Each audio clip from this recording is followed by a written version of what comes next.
Jean-Luc Longour, où en est-on de ce traitement des déchets, de ce balançant qui n'arrête pas d'enfler depuis 20 ans? Oui, enfin, 20 ans, le balançant, c'est 1974. Hein. Donc, on est à 41 ans d'entassement des ordures ménagères en plein cœur d'un site protégé, la Plaine des Morts, avec actuellement 12 millions de tonnes. 12 millions de tonnes stockées. 12 millions de tonnes stockées sous la terre. Donc, ça devient, c'est déjà un problème national, voire mondial, le traitement des déchets. Toutes les collectivités, sociétés ont certainement pas pris la mesure. Mais peut-être qu'on peut dire, sans jeter la pierre à personne, mais que dans le Var, le problème est encore plus aigu. Et une des origines, c'est qu'on a effectivement une emprise, comme dirait mon collègue de Bagnoles, une emprise monopolistique d'un exploitant qui a tout intérêt à ce que la situation dure comme elle est. Donc ça a arrangé beaucoup de monde. Donc voilà, 12 millions de tonnes d'ordures en plein cœur d'un site protégé, la réserve naturelle nationale de la Plaine des Morts. Oui, alors un exploitant, mais c'est quand même pas que l'exploitant, il n'est pas venu par hasard, il ne s'est pas imposé, on l'a quand même mis en place l'exploitant. Il est là depuis que des élus ont décidé de lui attribuer des marchés. Donc voilà, c'est aussi une responsabilité des élus. Oui, c'est une responsabilité des élus. J'ai dit que c'était une des raisons, hein, le monopole, et que ce monopole a été effectivement un peu entretenu, consenti. Et dans le Var, un peu plus qu'ailleurs en France, on n'a pas pris la mesure du problème du traitement des déchets. Et donc, effectivement, que les élus ont leurs responsabilités. Je rappelle quand même aussi, tant qu'à balayer l'horizon des responsabilités, que l'État avait la responsabilité de l'élaboration du plan départemental d'élimination des déchets jusqu'à 2005. Donc, il a quand même 30 ans de responsabilité aussi. Donc je pense qu'il y a eu un laisser-aller, oui. Alors aujourd'hui, les compétences se situent au niveau du département. Oui. En 2017, elles se situent au niveau de la région. Oui. Comment vous voyez arriver ce transfert de compétences? Par rapport à notre cas particulier, à l'illustration du problème du balançant, pas spécialement bien. Pas spécialement bien. Je m'inquiète du dézoomage. Tant qu'on avait zoomé, on avait plus sensibilisé les élus. On avait on avait sensibilisé. En dézoomant et en reprenant le problème au niveau régional, ça m'inquiète. On va encore perdre 2 ans. On risquerait de perdre 2 ans ou 3, ouais. On risquerait. Ça veut dire plus de nuisances. D'ailleurs, je fais observer que c'est dans le programme d'aucun candidat. C'est pas très réjouissant d'avoir ce planning qui dérape là. Non, c'est même inquiétant. C'est d'autant plus inquiétant que, localement, ça s'aggrave, qu'on commence à avoir, du fait des différentes procédures judiciaires qu'on a lancées, nous, la mairie du Canet, on commence à avoir les preuves d'une pollution. Les gens sont exaspérés maintenant.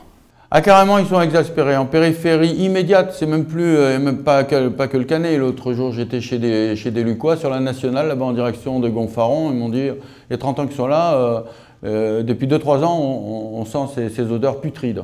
C'est ça, on n'est plus que sur le Canet. On touche une population de combien là autour du Canet? Oh, ben là, si on prend le Luc, les Maillons sont très impactés. Vidauban selon le vent. Vous êtes facilement une population impactée qu'on peut évaluer à 20-30 000. Hein. Et ça, c'est pour le présent.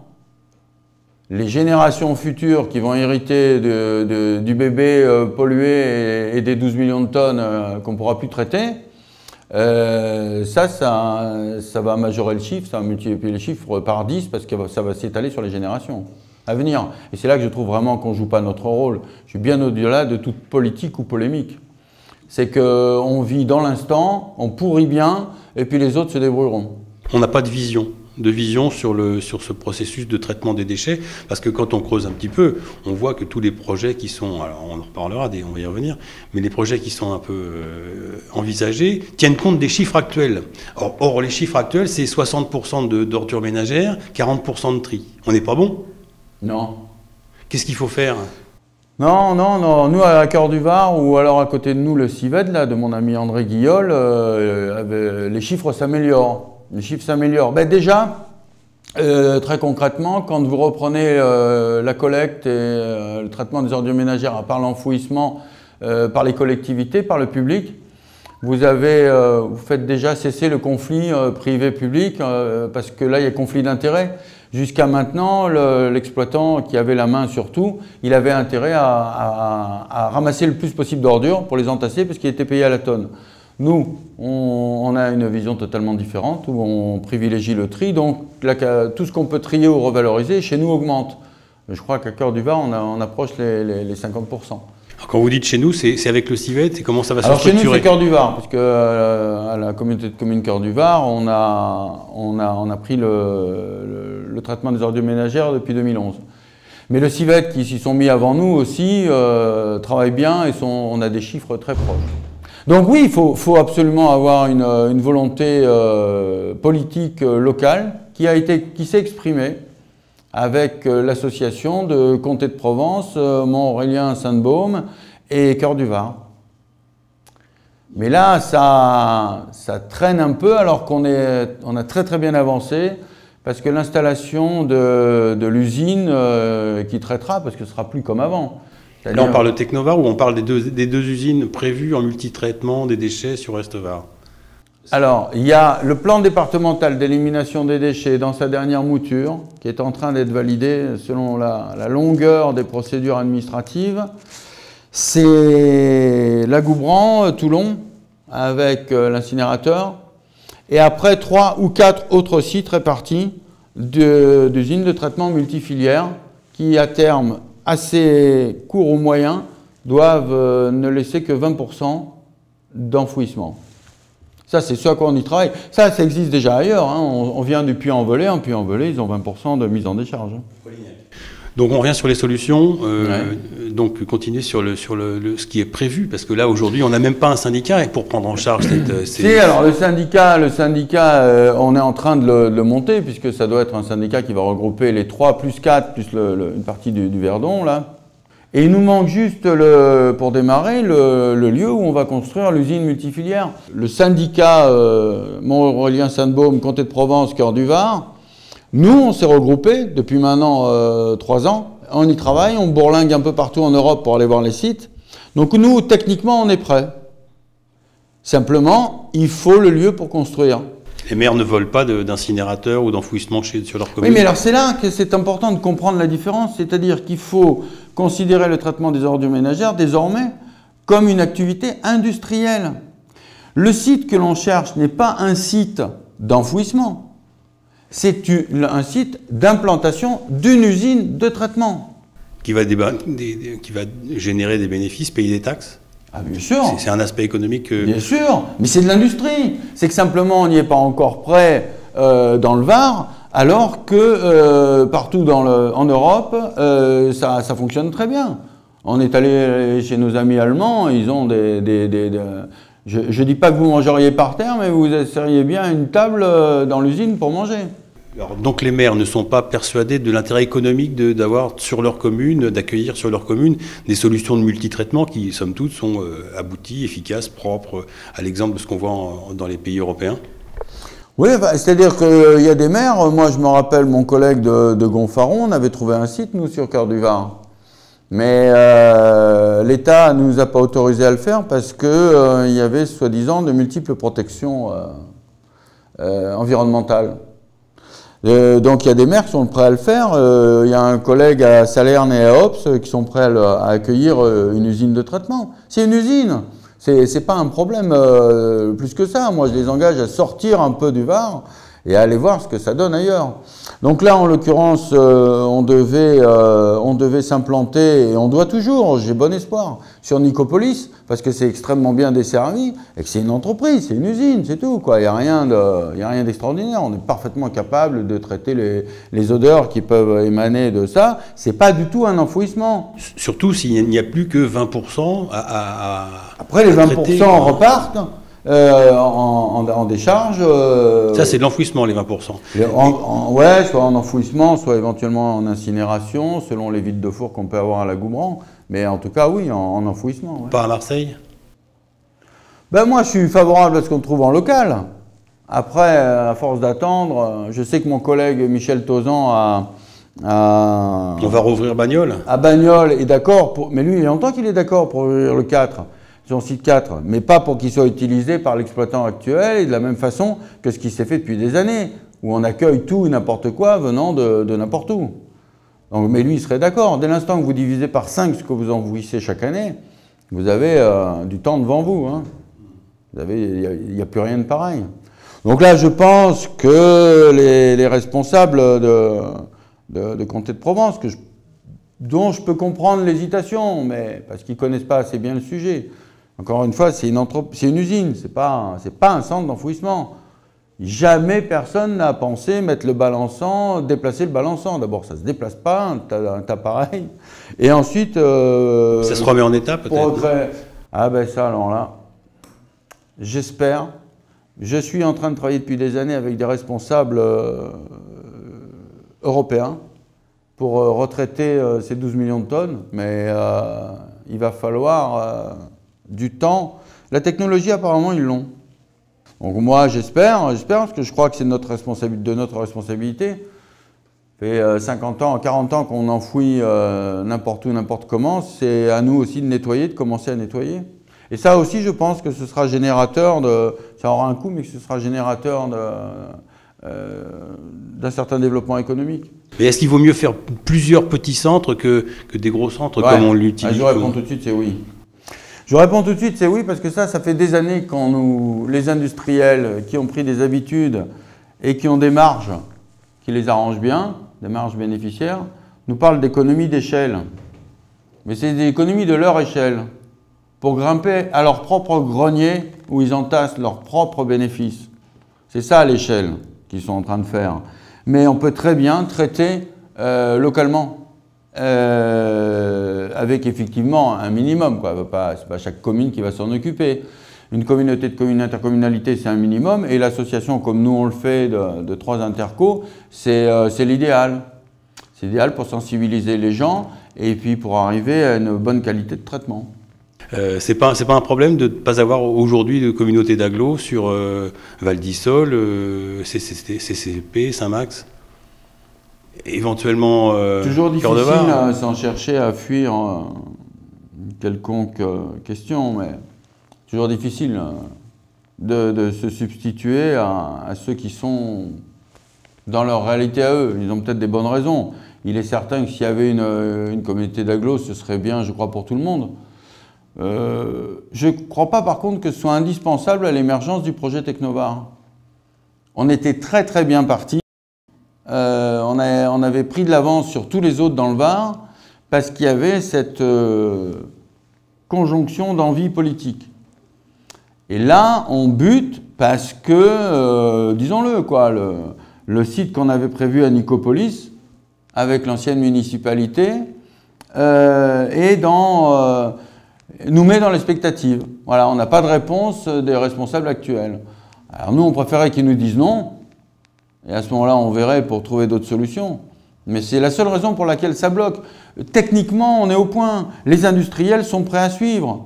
On va faire un appel à concurrence avec un dialogue compétitif. On est tout prêt. Le cahier des charges est prêt? Ouais, on est prêt.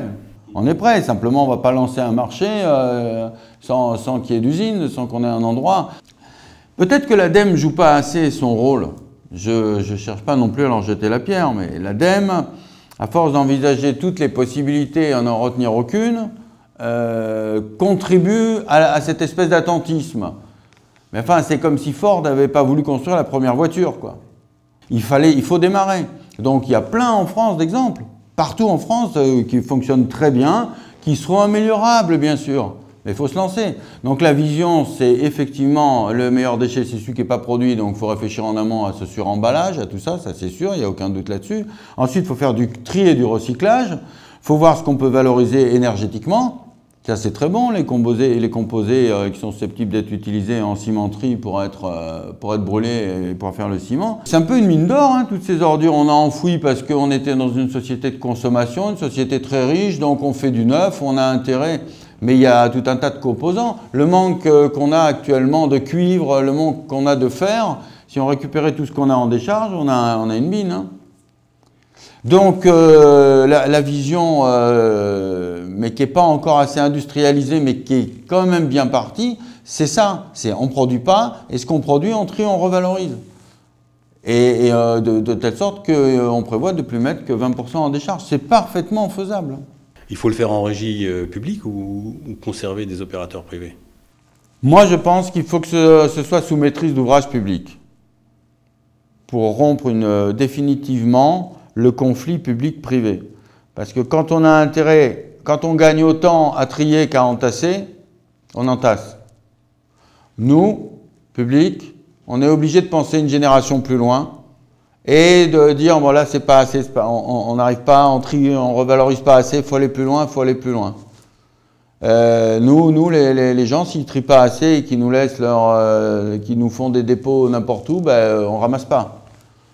On va les voir, on essaie de comprendre qui, on met des amendes. Il va falloir que tout le monde s'y mette, ça c'est sûr, hein. Il n'y a pas qu'un coupable. Bon, dernière question, si on ne fait rien, ça coûte combien? Qui paye? Alors, si je fais de la philosophie, qui paye, c'est vos enfants et les miens. Eux, ils vont payer très très cher. Ils vont payer très très cher parce que le tribut écologique et donc vital sera très lourd à payer. Si maintenant on en revient à un coût beaucoup plus prosaïque au présent, de toute façon la législation avec l'augmentation de la TGAP, taxe sur les produits mis en décharge, va tellement augmenter que de toute façon ça va coûter plus cher que d'industrialiser le traitement du déchet. Et ce qui risque de coûter cher, c'est quand la justice va ordonner la fermeture du Valençant pour des raisons de pollution et de salubrité publique.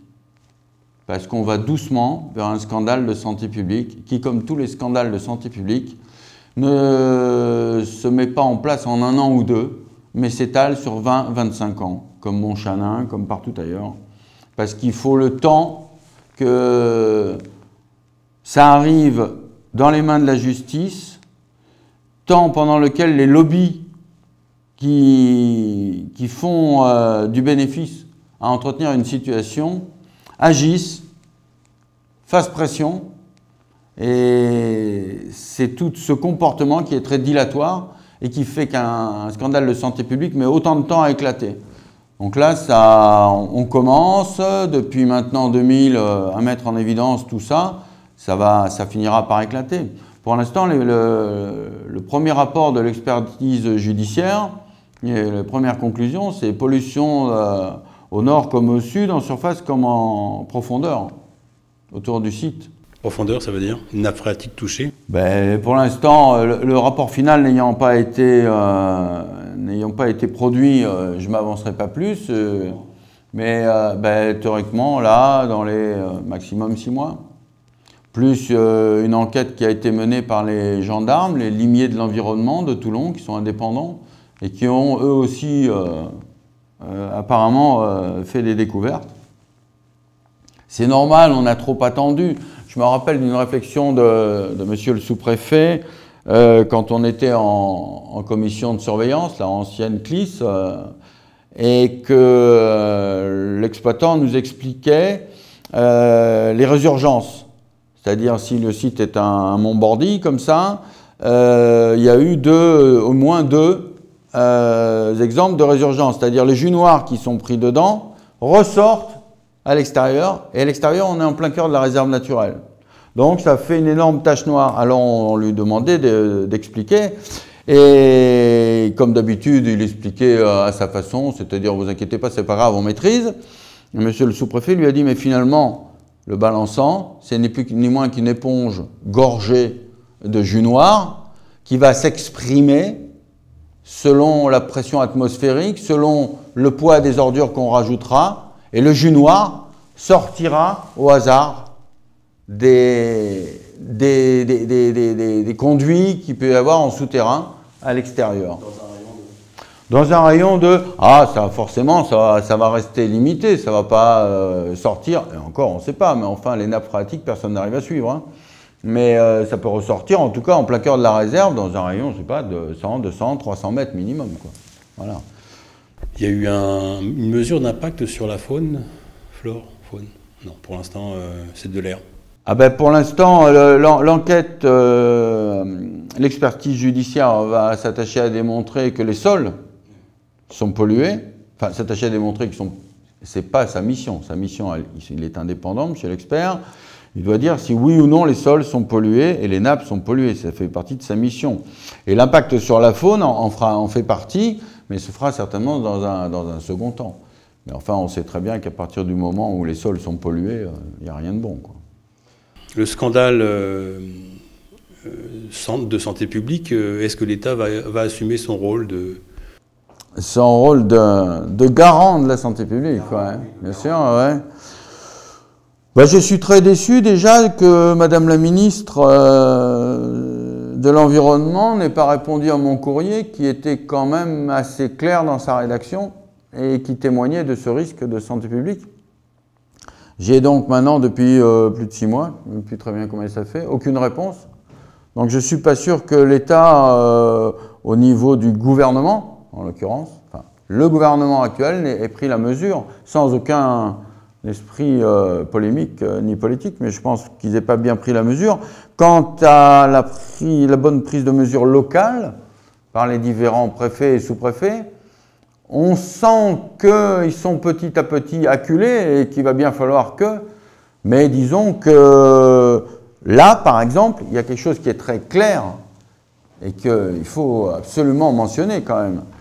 C'est que en 2008, monsieur le préfet de l'époque, monsieur Lenné, avait été obligé de prendre par-dessus la tête du maire du Canet-des-Morts un plan d'intérêt général parce que moi, je ne voulais pas modifier mon PLU pour autoriser l'agrandissement, considérant que ça suffisait, qu'il y en avait assez. Il a pris son PIG, plan d'intérêt général. Ça, c'est le PIG ordure ménagère, hein, parce que des PIG, tu peux en prendre sur ce que tu veux. Là, on l'a attaqué en justice, le PIG a été annulé. Donc désormais, le document qui fait foi, c'est mon PLU du Canet-des-Morts. Et mon PLU, tel qu'il a été édité maintenant il y a 3 ans, en 2011, interdit toute extension. Donc quand ils ont donné l'autorisation d'étendre sur le site 4, l'État lui-même se met dans l'illégalité. Et ça aussi, il a fallu, et c'est en cours, déposer un recours devant la justice. Donc là, malgré l'alerte que j'ai lancée quand j'étais président d'association éthique environnement en 2000, ça fait quand même maintenant 15 ans, c'est beaucoup, que je me bats en expliquant qu'attention, c'est saturé, ça risque d'être grave. Et 15 ans qu'on n'écoute pas, et donc qu'on continue à entasser, sans chercher d'autres solutions. Alors évidemment, on peut toujours dire que depuis quelque temps, on fait un plan départemental, oui, on peut mettre un peu de... J'y suis favorable d'ailleurs, il faut absolument se lancer. Mais enfin, ça n'a pas de rapport avec l'urgence. Bon, donc ça continue, donc forcément ça s'aggrave. Quand les conséquences sont aussi terribles, donc de pollution, mais que par ailleurs il n'y a pas d'autre solution, tous les acteurs élus, préfets, ont des scrupules à fermer. C'est pour répondre à votre question, comment ça se fait que ça ne ferme pas? Parce qu'ils disent, du jour au lendemain, il faut aller dans un autre département. Ben ouais, et plus vous attendez, et plus ce sera grave. Comme la sensibilisation n'est certainement pas encore au top dans le Var, moi, mon idée, même avec André Guillol, c'était de démarrer Technovar. De toute façon, on prend ça et on verra bien. Après, le balançant, son histoire, elle est dans les mains de la justice. Elle n'est plus dans les mains des élus, malheureusement, qui aggravent leur cas à chaque fois, ou l'État, chaque fois qu'il donne une autorisation de prolongation. Certainement, le syndicat, on va le monter autour du CIVED. Moi, je suis parfaitement d'accord depuis le départ pour que le CIVED prenne la main pour ne pas créer un autre syndicat, mais à l'intérieur de ce syndicat existant, tous de Technovar se regrouper. Oui. C'est le mieux d'abord parce qu'ils ont des agents compétents, ils ont un président qui a envie, et ça je salue Je salue mon ami André Guiol qui a quand même été courageux parce que en 2008, quand on est arrivé aux affaires, M. Tauzan à Bagnoles et moi-même ici, on était des troubles faits. Hein. Au Puy-en-Velay, ils ont été élus quand Vauquiez, alors on ne veut pas lui faire spécialement de pub, mais bon, ils ont été élus. 3 ans plus tard, ils ont mis en place le site de traitement de Puy-en-Velay. 3 ans. Là, si dès l'instant que Brignoles nous donne son autorisation, il peut être opérationnel dans les... Bon, quand on lance le dialogue compétitif et tout, on attribue le marché dans moins de 6 mois. Après, il y a la construction, 18 mois, 2 ans maximum. Là, ce qui se passe par exemple au Balançant, c'est le Moyen-Âge en proximité. C'est-à-dire qu'au Moyen-Âge, on mettait les ordures dans la rue. Là, il y a un privé qui passe les récolter, qui va les mettre plus loin et qui met de la terre dessus. C'est ça le traitement des ordures ménagères dans le Var. C'est quand même très très grave. Alors que moi qui suis en rapport avec des industriels du traitement du déchet, eux, très clairement, ils vous disent que technologiquement, ils sont prêts à assumer un bien meilleur traitement et ça aurait été encore meilleur si les signaux politiques avaient été là. Enfin, il y a les politiques qui pensent au prochain mandat et il y a ceux qui pensent à la prochaine génération. Moi, je pense à la prochaine génération et je pense qu'on a vraiment, mais vraiment et sincèrement, une responsabilité énorme dans ce qu'on va léguer à nos enfants si on ne fait pas ce travail au présent de traitement de nos propres déchets ou de nos propres problèmes.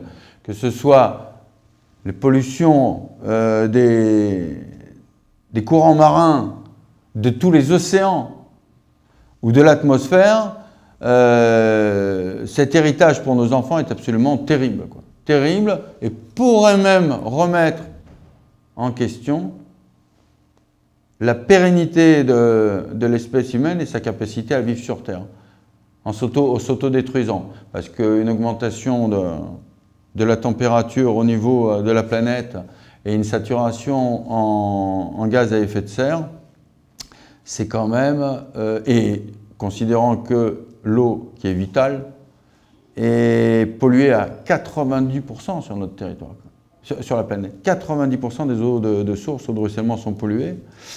48% des espèces maritimes ont disparu en 50 ans.